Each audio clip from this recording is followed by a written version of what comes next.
இப்போ நம்ம பார்க்க போகிறது சிம்ம ராசி. எதையுமே நீங்கள் நினச்ச ஒன்றை செய்ய மாட்டீங்க, செய்யவும் முடியாது. அதுக்கான மனநிலை உங்களுக்கு ஒத்துழைக்காது. நீங்கள் முன்னுக்கு போகணும்னு முன்னால் போட்டால் பின்னால் உங்களை கையை பிடிச்சி இழுத்துருவாங்க. உங்களால் முன்னுக்கு இப்போ வர முடியாது. ஒரு 10 கிலோ பொருள் இருக்குது. அந்த 10 கிலோ பொருளை 10 கிலோவை தூக்க முடிகிறவன்ட்ட தானே கொடுப்போம், சும்மா கொடுத்துருவோமா? அவனே நோஞ்சானா இருக்கான், அவன் 5 கிலோவே தூக்க முடியாது, அவன்கிட்ட போய் 10 கிலோ கொடுப்போமா?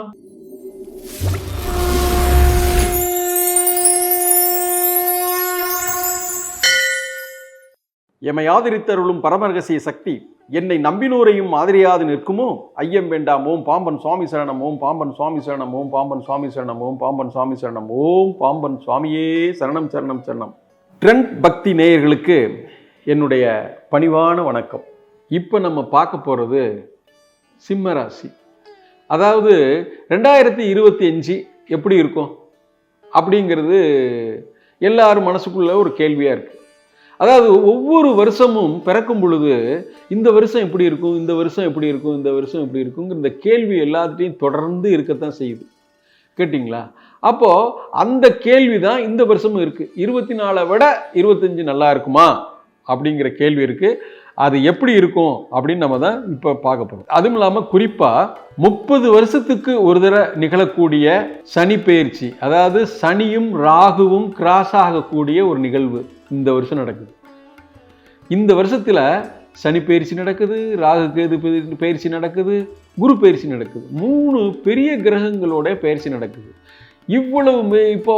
இவ்வளவு பெரிய கிரக பயிற்சி நடக்கும் பொழுது வெளிவட்டாரங்கள் எப்படி இருக்கும் அப்படின்னா, அரசியலில் மிகப்பெரிய குழப்பங்கள் இருக்க தான் செய்யும். இயற்கையில் தட்பவெட்ப சூழ்நிலையில் மிகப்பெரிய மாறுபாடு இருக்க தான் செய்யும். அந்த மாதிரி சூழ்நிலையில் சிம்ம ராசி அன்பர்களுக்கு எப்படி இருக்கும் அப்படின்னு நம்ம இப்போ பார்ப்போம். இப்போ வருஷ ஆரம்பத்திலேயே சிம்ம ராசிக்கு அதிபதி சூரியன். இப்போ சிம்ம ராசினாலே கொஞ்சம் சூடாக இருப்பாங்க. எடுத்த உடனே அவங்கள ஈஸியாக டென்ஷன் பண்ணி விட்டுறலாம். சிம்மராசிக்காரங்களை ஒரு சின்னதாக எதையாவது சொல்லி ரேக்கி விட்டோம்னாலே டென்ஷன் ஆயிடுவாங்க. அவங்க டாமினேட்டட் கெப்பாசிட்டி உள்ளவங்க, அதே சமயத்தில் நல்ல யோசிக்கிற தன்மை உள்ளவங்க, எதையும் அழகாக ப்ரெசன்ட் பண்ணக்கூடிய தன்மை உள்ளவங்க. இருந்தாலும் அந்த லக்னாதி அந்த சிம்மத்துக்குண்ட சூரியன் இப்போ 6ல் மறைஞ்சிருக்கார். அப்படிங்கிறதுனால இப்போ நீங்கள் எங்கேயுமே இந்த கார்த்திகை மாதத்தை பொறுத்த வரைக்கும் எங்கேயுமே உங்களை முன்னிலைப்படுத்தணும் அப்படின்னு நினைக்கக்கூடாது. கார்த்திகைக்கு அடுத்து மார்கழி மாதத்தில் உங்களை நீங்கள் எங்கேயாவது இப்போது உங்கள் தெருவிலேயே ஒரு சின்ன எலெக்ஷன் நடக்கிறாங்க, அந்த எலெக்ஷனில் நான் நிற்கிறேன், நீங்கள் ஜெயிக்கணும்னு ஆசைப்பட்டீங்கன்னா இந்த மாதம் நிற்கவே கூடாது. நீங்கள் மார்கழி மாதம் தை மாதத்துலலாம் நீங்கள் அந்த மாதிரி முயற்சி எடுத்தீங்கன்னா உங்களுக்கு நல்ல பலன் நடக்கும். அப்புறம் 2வது, இப்போது மார்ச் மாதத்துக்கு அப்புறம் மார்ச் ஏப்ரல் எல்லாம் கேது பகவான் உங்கள் லக்னத்துக்கு வந்துடுறார். அதனால என்ன ஆகும்னா, உங்களுக்கு கூடுதல் நீங்கள் சுறுசுறுப்பாக இருக்கிற மாதிரி தெரிவிங்களே தவிர, அது சிம்மராசியுடைய தன்மை. நீங்கள் சுறுசுறுப்பாக இருக்கிற மாதிரி தெரிகிறது சிம்மராசியோட தன்மை. ஆனால் இந்த கேது பகவான் கூட இருக்கிறதுனால உங்களுக்குள்ள மிகப்பெரிய சோம்பேறித்தனம் வந்துடும். எதையுமே நீங்கள் நினச்ச ஒன்றை செய்ய மாட்டீங்க, செய்யவும் முடியாது. அதுக்கான மனநிலை உங்களுக்கு ஒத்துழைக்காது. அதனால் நீங்கள் எதையுமே தெளிவாக திட்டம் போட்டு, உறுதியாக திட்டம் போட்டு, நம்மால் இது முடியும் அப்படின்னு நினச்சி அதுக்கப்புறம் நீங்கள் கொஞ்சம் முயற்சிங்கிறது ஜாஸ்தி எடுக்கணும். அப்படி முயற்சி ஜாஸ்தி செய்யும் பொழுது தான் இந்த விஷயங்கள் நல்லபடியாக நடக்கும். இப்போ இந்த சிம்மராசிங்கும்போது, சிம்மராசிங்கிறதே ஒரு ஆளுமையான ஒரு நட்சத்திரம். அப்போது எந்த ஒரு இடத்துலையும் ஆளுமைங்கிறது வலுவாக இருக்கும். கேட்டுக்கிட்டிங்களா?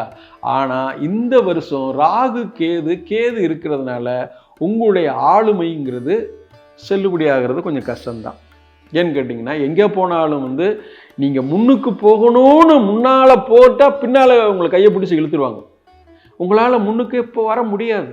ஏன்னா இப்படி ஒரு 2 தடவை 3 தடவை இந்த மாதிரி முயற்சி பண்ணி நீங்கள் தோத்துருவீங்க. அப்போ என்ன ஆகும்? வர்றப்போ வரட்டும் அப்படின்னு உங்களுக்குள்ள சோம்பேறித்தனம் அதை உறுதிப்படுத்திடும். அதனால் சிம்மராசி அன்பர்கள் இந்த வட்டம் கடுமையாக முயற்சி பண்ணணும்.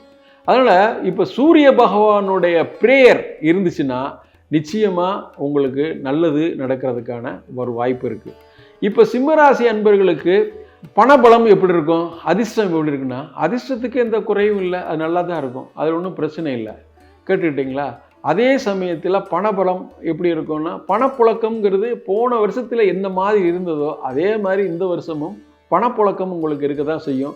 தொழில் வளம் எப்படி இருக்கும் அப்படின்னா, போன வருஷத்தில் எந்த மாதிரி இருந்ததோ அதை விட சற்று கூடுதலாக இருக்கும். இயற்கையில் அரசியலில் ஏகப்பட்ட குழப்பங்கள் பிரச்சனைகள் இருந்தாலும் நம்முடைய சொந்த வாழ்க்கைங்கிறது வந்து கொஞ்சம் கூடுதல் சிறப்பாக தான் இருக்கும். அதில் எந்த வித மாறுபட்ட கருத்தும் கிடையாது. இப்போது தொழில்காரகன் சனி உங்களுக்கு 7ல் இருக்கிறனால உபத்தொழில், நீங்கள் ஏற்கனவே ஒரு தொழில் பார்த்துக்கிட்டே இருப்பீங்க, அந்த பார்த்துக்கிட்டு இருக்க தொழிலில் உபத்தொழில் செய்கிறதுக்கான யோசனைகள் தோணும். அது ஒரு அற்புதமான ஒரு வடிவமைப்பை ஏற்படுத்துறதுக்கு சுக்கிரன் உதவி பண்ணுவார் உங்களுக்கு.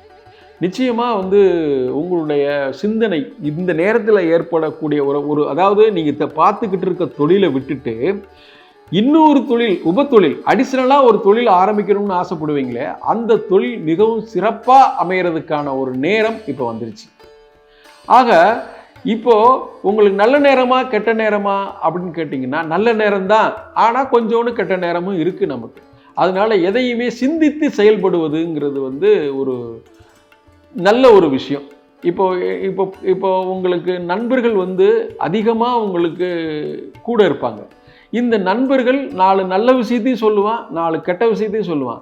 இது நல்ல விஷயம் எது, கெட்ட விஷயம் எதுன்னு தீர்மானிக்க வேண்டியது நீங்கள் தான். அப்போது தீர்மானம் பண்ண வேண்டியது நம்ம தாங்கும் போது நமக்குள்ள ஒரு விழிப்புணர்வு அவசியம் இல்லையா? அப்போது விழிப்புணர்வு வேணும். அப்போ என்ன பண்ணணும் அப்படின்னா, நம்ம சிம்மராசி. சிம்மராசினா சூரிய உதயத்திற்கு முன்னால் 20 நிமிஷத்துக்கு முன்னால் நம்ம எந்திரிச்சிடணும். எந்திரிச்சு ஆகாயத்தை நோக்கி பார்த்துட்டு அமர்ந்து அப்படியே சூரியன் உதித்ததுக்கு பின்னால் 20 நிமிஷம் அப்படியே அமைதியாக, சூரியன் உதிக்கிறதுக்கு முன்னால் 20 நிமிஷம், பின்னால் 20 நிமிஷம் அப்படியே ஒரு வெட்ட வெளியில் சூரிய பகவானை ஓம் சூர்யாய போற்றி, ஓம் சூர்யாய போற்றி, ஓம் சூர்யாய போற்றின்னு அந்த 20 நிமிஷத்தில் எத்தனை முறை சொல்ல முடியுமோ, இல்லை சூரிய காயத்ரி தெரிஞ்சால் சூரிய காயத்ரி சொல்லுங்கள். தமிழில் சூரிய மந்திரம் இருக்குது, அந்த மந்திரம் தெரிஞ்சால் சொல்லுங்கள். சீலமாய் வாழ சீரா அருள் புரியும் ஞாலமும் புகழும் ஞாயிறு போற்றி, சூர்யா போற்றி, சுதந்திரா போற்றி, வீரியா போற்றி, வினைகள் களைவாய் அப்படின்னு சூரிய மந்திரத்தை தமிழில் தெரிஞ்சால் சொல்லுங்கள். சான்ஸ்கிரிட்டில் காயத்ரி, சூரிய காயத்ரி இருக்குது, சூரிய காயத்ரி தெரிஞ்சால் சொல்லுங்கள். இந்த மாதிரி சூரியனை நம்ம வழிபட நமக்கு வந்து நம்மளுடைய ராசி வலுப்பெற்றுச்சுன்னு வச்சுங்க, மற்ற கிரகங்கள் சப்போர்ட் பண்ணும்.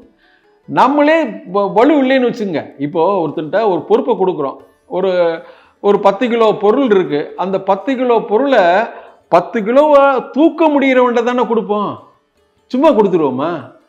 அவனே நோஞ்சானா இருக்கான், அவன் 5 கிலோவே தூக்க முடியாது, அவன்கிட்ட போய் 10 கிலோ கொடுப்போமா? அந்த மாதிரி தான் மற்ற கிரகங்கள் நினைக்கும். அதாவது ராசி வலுவாக இருக்கும் பட்சத்தில் மற்ற கிரகங்கள் பலனை கொடுக்கறதுக்கு யோசிக்காது, பலனை கொடுக்கும். ஆனால் அந்த பலனை வாங்குறதுக்கோ அந்த பலனை அனுபவிக்கிறதுக்கோ உனக்கு தகுதி இல்லைன்னா லூஸில் விட்டுரும். இதுதான். அதனால நீங்கள் இந்த வருடத்தில் செய்ய வேண்டிய முக்கியமான விஷயம் என்ன அப்படின்னா, சூரிய வழிபாடு. சூரிய வழிபாடு கண்டிப்பாக செஞ்சே ஆகணும். இந்த சூரிய வழிபாடு செஞ்சு சிறப்பு வரணும்னா நீங்கள் முருகப்பெருமான் அருள் கிடைக்கணும். உங்களுக்கு முருகனை வேண்டியே ஆகணும். நீங்கள் இந்த வருஷமே செவ்வாய் உடைய டாமினேஷனான வருஷம், அதாவது செவ்வாய் ஆதிக்கம் நிறைந்த வருஷம். செவ்வாய் ஆதிக்கம் நிறைந்த வருஷங்கிறதுனால நீங்கள் பழனிக்கு போய் முருகனை மனதார வேண்டிக்கிறதுங்கிறது ஒரு மிகப்பெரிய சிறப்பு. அதுவும் இல்லாமல் சூரிய வழிபாடும் பழனிக்கு போய் முருகனுடைய வழிபாடும் செய்யும் பட்சத்தில் உங்களுக்கு உறவு முறைகளில் எந்த பிரச்சனை வராது, பணப்பிரச்சனையில் எந்த பிரச்சனையும் வராது, தொழில்களில் எந்த சிக்கலும் வராது, வர வேண்டிய பணம் கரெக்டாக வரும். நீங்கள் இதில் என்னன்னு கேட்டிங்கன்னா, இப்போ வெளிநாடு போகிற யோசனைகள் இருக்கும், அந்த வெளிநாடு போகிற யோசனைகள் இப்போதைக்கு சரி வராது, அதை வந்து நீங்கள் ஒத்தி வச்சுருங்க. அதனால் வெளிநாடு போகணுங்கிற எண்ணங்களை கொஞ்சம் தள்ளி வச்சுருங்க. மற்றபடி வீடு கட்டணும், வாசல் வைக்கணும், அதுக்கான முயற்சிகள் நீங்கள் எடுக்கலாம், அதில் எந்த வித தப்பும் இல்லை. இது எந்த அளவுக்கு சிறப்பாக வரும் அப்படிங்கிறது நீங்கள் இறைவனை வழிபடுற முறையை பொறுத்து தான் இருக்குது. முருகன் நினச்சா ஈஸியாக ஒரே நிமிஷத்தில் உங்களுடைய எல்லா விதியையும் எல்லா பிரச்சனையும் அவன் ஏற்றுக்கிட்டு எல்லா நற்பலனைகளும் அவனே கொடுத்துருவான். இப்போ வீடு கட்டணும்னு நினச்சிங்கன்னா முருகன் அருள் இருந்தால் நிச்சயமாக வீடு கட்டிடலாம். அதனால் வீடு கட்டணும்னு ஆசைப்படுறவங்க, நல்ல கார் வாங்கணும், நல்ல வாகனங்கள் வாங்கணும்னு ஆசைப்படுறவங்க பழனிக்கு போங்க. முருகனை மனசார வேண்டுங்க. முருகா, நான் இதை நினச்சிருக்கேன் அப்படின்னு முருகன்கிட்ட வேண்டுங்க. நிச்சயமாக நல்லது நடக்கும். உறவு முறைகள் சிறப்பாக இருக்கும். பணம் போதுமான அளவுக்கு இருக்கும். இப்போ உங்களுக்கு மார்க் போடணும் அப்படின்னு நினச்சா இந்த 100க்கு 60%, 40% உங்களுக்கு சிறப்பாக இருக்காது, 60% சிறப்பாக இருக்கும் அப்படின்னு சொல்லி முடிக்கிறேன்.